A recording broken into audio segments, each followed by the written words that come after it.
ಎಲ್ರಿಗೂ ನಮಸ್ಕಾರ. ಇದು ಮಂಡೆಯ ಮಿನಿ ಬ್ಲಾಗ್. ಮಾರ್ನಿಂಗ್ ಬ್ರೇಕ್ಫಾಸ್ಟ್‌ಗೆ ನಾನು ಅವಲಕ್ಕಿ ಉಪ್ಪಿಟ್ಟನ್ನ ಮಾಡ್ತಾ ಇದ್ದೀನಿ ಇವತ್ತು. ಸ್ವಲ್ಪ ಡಿಫ್ರೆಂಟ್ ಇರಲಿ ಅಂತೇಳಿ ತರಕಾರಿ ಕೂಡ ಹಾಕ್ಬಿಟ್ಟು ಮಾಡ್ತಾ ಇದ್ದೀನಿ.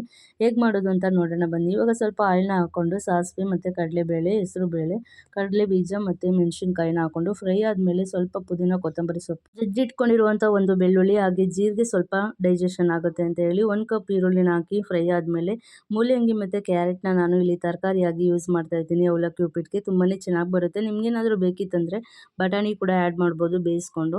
ಟೇಸ್ಟ್ ಚೆನ್ನಾಗಿರುತ್ತೆ. ಸೊ ಇವಾಗ 3 ಟೈಮ್ಸ್ ವಾಶ್ ಮಾಡಿ ಇಟ್ಕೊಂಡಿರುವಂಥ ಅವಲಕ್ಕಿನ ಹಾಕೊಂಡು ಮಿಕ್ಸ್ ಮಾಡ್ತಾ ಇದ್ದೀನಿ. ಇದಕ್ಕೆ ಸ್ವಲ್ಪ ಕಾಯಿ ತುರಿ ಮತ್ತು ಸಾಲ್ಟು, ಟರ್ಮರಿಕ್ ಪೌಡರ್ನ ಹಾಕಿ ಮಿಕ್ಸ್ ಮಾಡಿದ್ರೆ ರೆಡಿ ಆಗುತ್ತೆ ಅವಲಕ್ಕಿ ಉಪ್ಪಿಟ್ಟು. ತುಂಬಾ ಚೆನ್ನಾಗಿ ಬರುತ್ತೆ ಅಂತಲೇ ಹೇಳ್ಬೋದು. ಸೊ ಮಾಮೂಲಿ ಮಾಡೋದಕ್ಕಿಂತ ಸ್ವಲ್ಪ ವೆಜಿಟೇಬಲ್ಸ್ನ ಆ್ಯಡ್ ಮಾಡಿ ಮಾಡಿದ್ರೆ ಇನ್ನೂ ಟೇಸ್ಟ್ ಚೆನ್ನಾಗಿರುತ್ತೆ ಅಂತ ಹೇಳ್ತಾ, ಸೊ ನೀವು ಕೂಡ ಟ್ರೈ ಮಾಡಿ. ಹಾಗೆ ಈ ಬ್ಲಾಗ್ ನಿಮಗೆ ಇಷ್ಟ ಆಗಿದ್ದರೆ ಲೈಕ್ ಮಾಡಿ. ಹಾಗೆ ಮುಂದೆ ನಮ್ಮ ಬ್ಲಾಗಲ್ಲಿ ಸಿಗ್ತೀನಿ. ಅಲ್ಲಿವರೆಗೂ ನಮಸ್ಕಾರ.